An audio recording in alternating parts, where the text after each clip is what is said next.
प्रिय विद्यार्थियों, नमो नमः। मैं डॉक्टर श्यामा अग्रवाल, सह आचार्य संस्कृत, राजकीय डूंगर महाविद्यालय बीकानेर से आज हम संस्कृत साहित्य स्नातकोत्तर उत्तरार्ध के प्रश्न पत्र 9th के प्राचीन काव्य के अंतर्गत श्री हर्ष रचित नैषद्य चरितम के प्रथम सर्ग के श्लोक संख्या 26 से लेकर 30 तक का अध्ययन करेंगे। 25 श्लोकों तक हमने अध्ययन किया कि कवि श्री हर्ष राजा नल के शारीरिक सौंदर्य का वर्णन कर रहे हैं। प्रस्तुत श्लोक में भी राजा नल के सौंदर्य का वर्णन है।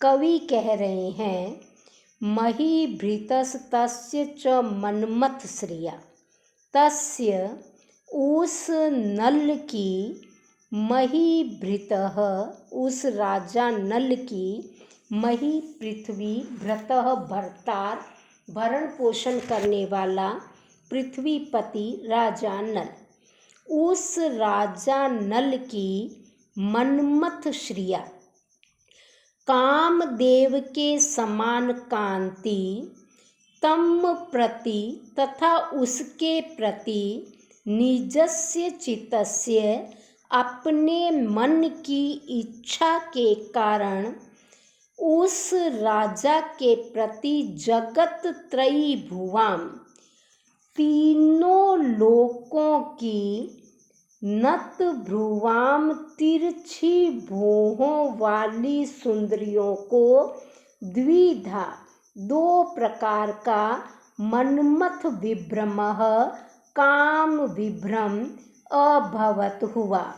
भावार्थ यह है कि राजा नल की कामदेव के समान कांति थी तथा उस राजा नल के प्रति त्रिलोक की तिरछी भौहों वाली सुंदरियां अपने मन से अभिलाषा करती थी। इन दोनों कारण से उन सुंदरियों को दो प्रकार का काम विभ्रम उत्पन्न हुआ, अर्थात पहला काम विभ्रम कामदेव के प्रति विशिष्ट भ्रम तथा दूसरा कामजन्य विलास। तात्पर्य यह है कि राजा नल कामदेव के समान सुंदर थे, इसलिए तीनों लोकों की रमणियां उन्हें चाहती थी। इसलिए नल दर्शन से उन स्त्रियों को यह भ्रम होता था कि यह कामदेव है और उनके प्रति आसक्ति होने के कारण कटाक्ष आदि हाव भाव वे करने लग जाती थी। इसी को द्विधा मनमथ भ्रम कहा गया है। यहाँ मनमथ में श्लेष है तथा नल श्री एवं विश्व वनिते इच्छा का श्लिष्ट पदोपात दोनों विभ्रम के साथ यथासंख्य संबंध होने से श्लेष संकीर्ण यथासंख्य अलंकार है। अग्रिम श्लोक में नल को देव, नाग और मनुष्य की स्त्रियों का काम विभ्रम बताने के लिए लगातार 3 श्लोकों में इसका वर्णन किया गया है।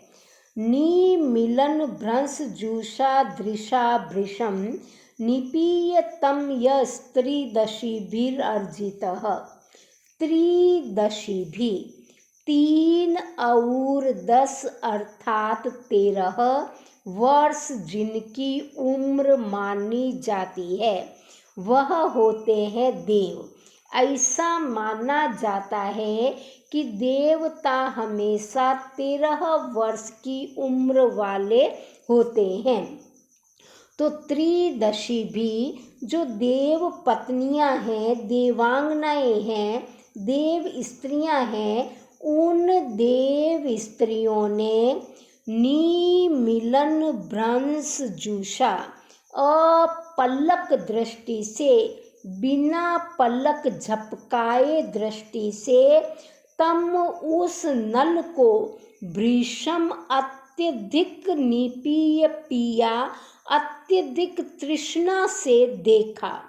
तो अमु अधुना अपि वे आज तक, आज भी निमेष निर्निमेष नेत्रों से तम अभ्यास भरम, उस अभ्यास की अधिकता को विवृणवते प्रकट कर रही है।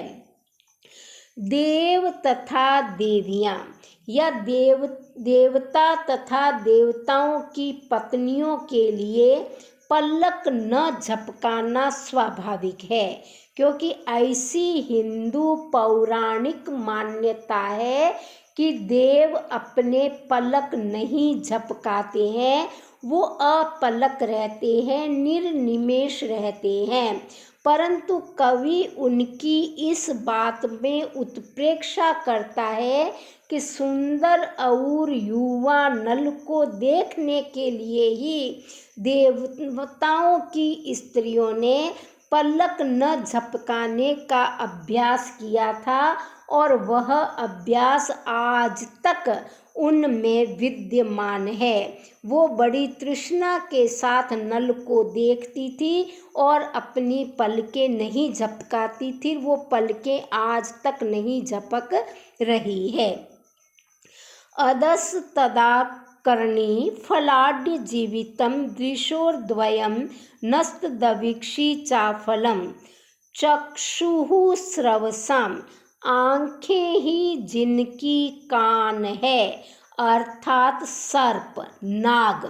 ऐसी जन श्रुति है, ऐसी कवि प्रसिद्धि है कि जो नाग होते हैं, सर्प होते हैं, उनकी आँखें जो होती है वही कानों का काम करती है। तो जो नाग अंगनाएं हैं वो तदात्मनः तदा उस समय आत्मनः अपने हृदय से नले नल के विषय में अदह न दृशोर्द्वयम, ये हमारी दोनों आंखें तो उस नल के गुणों को सुनने वाली है। तो तदा फलाड्य जीवितम, हम सफल जीवन वाली है। च और तद विक्षी, जो नल को न देखने वाली है वो तो अफलम निष्फल है। इस प्रकार स्तुवंती निंदन्ति स्म, निंदा भी करती थी और प्रशंसा भी करती थी। नागों के विषय में यह प्रसिद्ध है कि आँखें ही उनके कान होते हैं। मतलब यह है कि सर्प आँखों से सुनते हैं, उनके कान नहीं होते हैं। यद्यपि जूलॉजी प्राणी विज्ञान इस बात को नहीं मानता है। तो वो नाग कन्याएं, वो नाग की स्त्रियाँ ये सोच रही है कि नल के गुणों को सुनने वाले हमारे जो कान हैं वो तो हमारी आँखें हैं, हम आँखों से ही इसको देख भी सकती है और सुन भी सकती है। इसलिए नाग पत्नियां पाताल में रहने के कारण नल की गुण चर्चा को आँखों से सुन सकती थी, अतः उनको धन्य मानती थी। परंतु उन आँखों से वो साक्षात नल को देख नहीं पाती थी पाताल में रहने के कारण, इसलिए उन आँखों को अधन्य भी कहती थी। तो इस प्रकार वो आँखों को सुनने के कारण तो प्रशंसक मानती थी और न देख पाने के कारण उनकी निंदा भी करती थी। एक ही दृष्टि की एक ही समय में वो कभी प्रशंसा करती थी और कभी निंदा करती थी। प्रशंसा सुनने के कारण और निंदा न देख पाने के कारण। विलोकयन्तिर भी अजस्र भावना बलाद अमुम नेत्र निमीलनेष्वपि, अजस्र भावना बलाद, निरंतर तन्मयता के कारण, निरंतर चिंतन के प्रभाव से तत्र निमीलनेषु अपि, उन नेत्रों को बंद करने पर भी, पलक झपकने पर भी, अमुम इस नल को विलोकयन्ति भी, देखती हुई, मृत्या भी, मनुष्य की स्त्रियां मानवियों के द्वारा अमुष्य उस नल के दर्शन के संबंध में निमेष निर्मितः पलक झपकाने का विघ्न लेशोपि, विघ्न का लेश भी न अलम्भी प्राप्त नहीं किया गया। आंखें बंद करने में पलक झपकने वाला विघ्न भी मानवियों के द्वारा नल के दर्शन के संबंध में नहीं किया गया, अर्थात जब मनुष्य की स्त्रियां उस नल को देखती थी तो पलक झपकाना भूल जाती थी, क्योंकि मानवी स्त्रियां नेत्र मूंदने पर भी स्वहृदय स्थित नल को देखती रहती थी। अतः नेत्र निमीलन के कारण उन्हें नल को देखने में कोई बाधा नहीं आती थी, क्योंकि निरंतर वो नल का चिंतन करती थी और निरंतर चिंतन के प्रभाव से तन्मयता के कारण वह उनके हृदय में स्थित हो जाता था। तो जिस समय वह पलक मानो झपक भी लेती थी तो हृदय में स्थित नल से उनका साक्षात्कार निरंतर बना रहता था। का निशि स्वप्न गतम ददर्श तम जगात गोत्र स्खलिते च का न तम।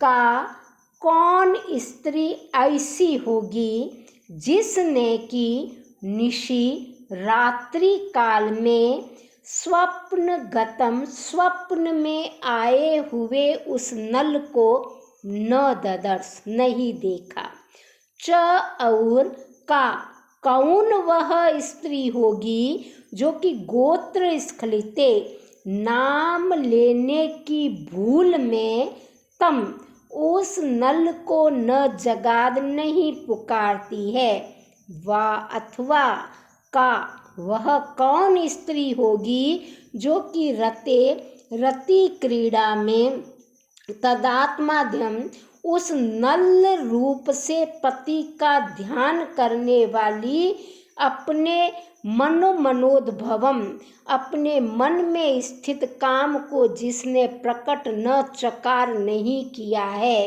भावार्थ यह है कि समस्त मानवी स्त्रियां, समस्त मानव की पत्नियां जो थी वो नल के प्रति आसक्त थी। वो रात को स्वप्न में नल को ही देखती थी, अपने पति के नाम लेने की भूल करती थी और पति के नाम के स्थान पे नल को पुकारती थी, और पति के साथ संभोग में भी नल रूप में ही पति का ध्यान करती थी।